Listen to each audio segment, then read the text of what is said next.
went from $15,000 per month to $300,000 per month in 12 months, and I grew so fast because I knew exactly what I had to do. And I'm not some fortune teller, and I'm not a genius at business, but I developed a framework when I was growing a SaaS business from 200K per month to 850K per month, and this framework has helped me hit all of the goals I've set. And you can download the template that I've used to scale my business to $400,000 per month and how I've planned my 2024.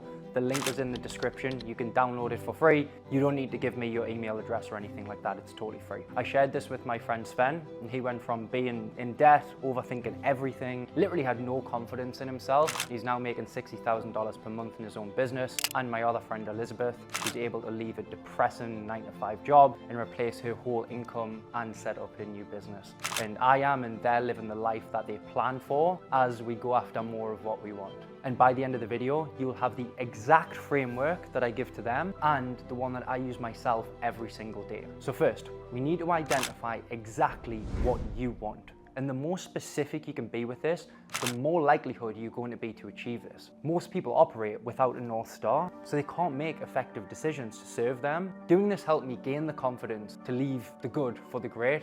I was, growing a SaaS company, I was gonna get a 7-figure exit, living in London, had a nice car and stuff like that. But the great was making $400,000 per month in my own business, moving to Dubai, traveling and having full freedom and control of my own life, not having to speak to shareholders, investors, CEOs. And if I hadn't have been clear about what I wanted, I would have just stayed in that position. I wouldn't have had the clarity that gave me the confidence to make the necessary decisions to build the life that I wanted to build. So we need to decide on a goal in a specific timeline. And when you're getting started, thinking a couple of years ahead is probably the best because it's imaginable. Whereas if you're thinking like 20 years ahead, like Warren Buffett, it's gonna be harder to plan because it doesn't feel real. So much can happen within the first couple of years. So write out how much you want to be making within the first 3 years. Yet again, this is in the template if you want to use the template. You can outline your revenue, profit, and enterprise value.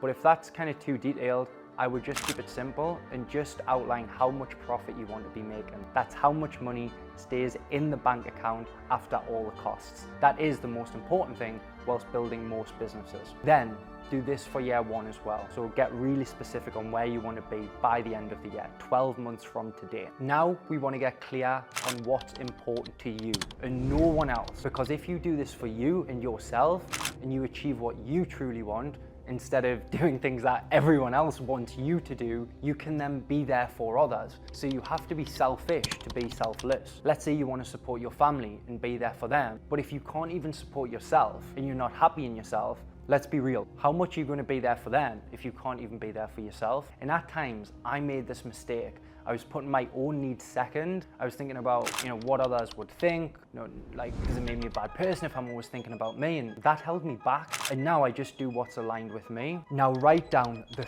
3 main things that are most important to you. For example, being financially free and getting into the top 1%, freedom of being able to go on holiday whenever you want, not having a boss. But these 3 things have to be for you. And we'll dig deeper into values and beliefs in another video. But for now, understanding what's important to you, it will let you build the business around the life that you want. Because in the beginning, the biggest risk to your business are 1, bad cash flow, and second is if you don't feel passionate about it anymore, because you'll stop doing the work that's required to build the business. And you have to make sacrifices to achieve greatness. There's no 2 ways around that. But most people either don't sacrifice anything, so they don't achieve what they want, or they sacrifice so much, they get what they want, but when they get there, they just feel numb and feel even worse than when they didn't have it. And I was an all or nothing type of person, but it doesn't have to be this way. I sacrificed a lot of stuff unnecessarily. So write what you're willing to sacrifice and what you're not willing to sacrifice. And for example, a normal one is not willing to sacrifice time with your family. But for everything that you've identified that you're not willing to sacrifice, what I would challenge you to do is see how you can improve and optimize what you're already doing. So let's take the family example. If you normally spend every Sunday with your family, but half the time you're just chilling on your phone, a little bit distracted, you could spend time with your family maybe once or twice per month, or let's say a couple of hours, but be very present, be there for your mum, ask questions, don't be distracted by your phone, or take them out for dinner once a month. Make it a much better experience than what you're doing now. Even if the time is shorter, the time can be more quality. So people think, oh, I'm not going to sacrifice anything from family, but how can you actually be there for your family more effectively? And I see a lot of people make this mistake, I want to be there for my family, but there's things that they could do now that they don't. You don't have to wait until the future to make a difference today. Then we want to get into building your life by design. And this is focusing on what really matters to put you in that top 1%. I learned this from Naval Ravikant. So the three things are: where do I want to live? What do I want to be doing? And who do I want to be doing it with? This will determine the quality of your life and the levels of success. And if you want to go deeper on this and really dig in and understand yourself in every single question, then just simply ask yourself why for every question that you've asked, or what for. As this is going to discover the real you, it's going to get past those surface level answers and get into what's actually driving you. So let's say, you find out that, okay, I want to move to Dubai. Now ask yourself, what for? Why do I want to move to Dubai? Well, you could say, well, I want to build a network, I want to live a good lifestyle, I want to live in safety, I want to live luxuriously. Okay, why? Okay, well, because I want to have enjoyment, because I want to have variety, I want to feel significant. And the root causes normally fall back to some of the basic human needs that we have. And just don't judge yourself or stress if these answers feel a little bit egotistical to you, because some will be driven by ego, but some are driven by love. And as humans, we are driven by both. And over time, as I worked on making peace with my ego and understanding what drove me, it started to dissolve. And I suppose as my ego continues to dissolve, the deep confidence in myself has grown exponentially. So now you've identified what you want, let's get clarity on how you're going to get there. And most people overcomplicate making money and building the life that they want. My mentors used to say to me, simple solutions, Jordan, for complicated people. End up trying to do everything and they're just like running in circles, like around and around and around. So instead we want to get laser focused on the priorities. And when you're starting a business, and by starting a business, I would say, let's say you have less than 10 team members, or you might even be employed, your main resource is your time. So where you spend your time is what you're investing in. And as the business grows, you start making money. So your resource then becomes money and time. The richest people in the world are the best at resource allocation, but that's easy to forget when you're in the trenches day to day in the business and problems are happening. So what we need to do is we need to focus our resources on the activities that's going to give us the highest return on investment and get you the closest to achieving the things that you want. The way I reverse engineer my success is not these big business plans. I used to have to do that with our shareholders in the last business, and also I've helped our clients in my business do it as they go through a fundraise. But in reality, you need something much simpler. This is the main framework that we use in our business, making $400,000 per month, to drive it forward still on a day-to-day basis. And step one of that framework is to set out what you want to achieve by the end of the year and make it outcome orientated, okay? So let's say you want to get to 100K per month, 60% profit margins. That's a great target because it's specific and achievable. But a poor example of this would be, I want to be rich. A second good example could be hire an account manager and an operations manager to free you up from 70% of the day-to-day. A poor example of this would be, I don't want to work in the business. Then step two of the framework is decide what you need to achieve within the next 3 months to get you closer to that yearly goal. You'll see the smaller the time frame that you look at, the more you will focus on doing specific actions. So these will be more input-orientated targets over output-orientated targets. And this gives you more control of the success. So for example, a good one would be sign 3 new clients on a new offer at 7K per month. A poor example would be make 30K in additional revenue. This is important because the more clarity that you have around what you want to achieve, the better you'll get at selecting the right actions to take to get there. Another good example could be hire 2 new SDRs and document that recruitment and onboarding process. This gives the business what it needs to grow, and it prepares for hiring senior team members. A bad example of this would be hire people needed for the project, because it's just too vague. So you're not going to know what actions to actually take to get there. Then step 3 is decide what you need to achieve by the end of the month. You should start to see a pattern here. So after describing your yearly goals, you start to break that down bit by bit.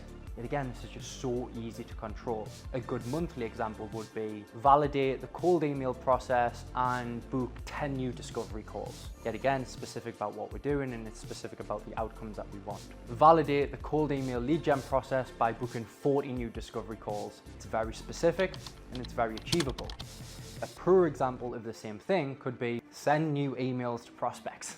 Another one to this could be SDR process. Booking calls, validate and document it. A bad one could be do SDR work until I've hired someone. Can you see specific, vague? That's really the core differences that we're looking for here. But it has to be things that are going to drive the business forward, not just random stuff. Now step 4 of the framework, deciding what you need to do by the end of the week. A good example of this would be write at least 5 new email campaigns for 5 new clients or book 10 discovery calls. And a bad example would be do client work or book discovery calls.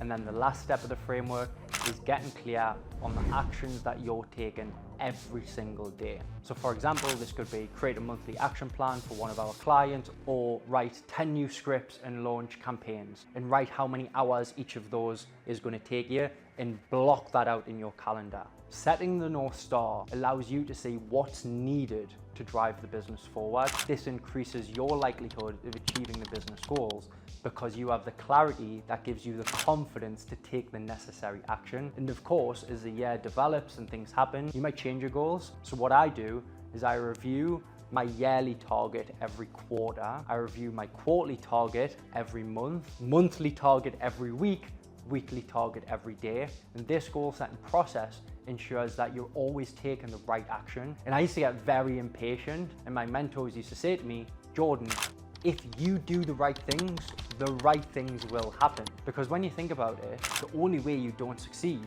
is one, of course, if you stop, or if you run out of money, or if you stop taking the action to get you to where you want to get to. And even if you do go the wrong way, that's okay, because it's not going to be for long, because you're going to have that North Star to guide you. Lastly, this point is why most people don't actually get what they want. It's executing on the plan that's created. See, planning can feel easy or it can feel useless, but it's the follow through that gets you the things that you've identified what you want. And this execution part goes back to getting all the things that you want that you've identified in the first part. So the key thing is to always focus on working on the top 2 things that drive the business forward.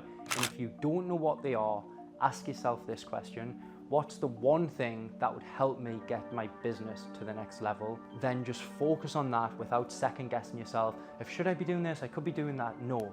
Just do what needs to be done to get the business to the next level and ignore everything else. It almost doesn't matter if some things fall down. But I'm not saying just do things every day without reflection. You do need a feedback loop. So at the end of every day, just review if you've achieved your top 2 goals, see what you did well and see what didn't go so well, and then see what you can improve and how you will improve it. Then plan your top 2 goals for the next day, because this is going to inspire you and get you excited to do the work, because you know the things that you're doing is bringing you closer to your goals, that North Star. And look, business will get busy. You are going to need to do more than 2 things in a day, definitely some days. But the point is to savagely focus on what's going to get you to the next level. And sometimes you might catch yourself working on something that's maybe will be useful for the business in a couple of years, like SEO or stuff like that, or working on your logo, but it's not helping you get to that next level now. And at the beginning, you need to ruthlessly cut those activities out or delegate them to someone else, so you have more time to work on the stuff that drives the business forward. And as I go through this, I actually document, how I am at the end of each day. Like, what state am I operating at? Am I getting worried about things? Am I getting frustrated, or am I inspired? See, reflecting on what's thrown me off and what's causing doubt, or what's building my confidence, what I'm optimistic about, is super important, because what I've recognized is the better state that I'm in, like I suppose the happier, the more powerful, the more confident on, the better my decision making is. And I would invite you to do the same. So we've covered identifying what you want from life, building a plan to get there, and executing on this plan daily. And the number one thing that's personally helped me on the journey the most is just learning to trust myself. And even if I don't know every single one of the steps to get to the goal, I will continue to take the correct action and stop living somewhere in the future, just live in the present. Because most of the things that I was worried about just never actually happened, and the things that I was worried about and did happen, I just took care of them at the time. So make plans, be ambitious, go for your goals, but then take massive action to get there. You can download the free template of the goal setting framework that I used to scale my business to $400,000 per month in less than 2 years. The link is in the description of the video. Like I said, you don't need to give me your email address, phone number, your mother's maiden name. It's totally free to download. And if you did get value from this video, leave me a comment. Let me know what you would like to see more on this channel. I look forward to seeing you in the next video.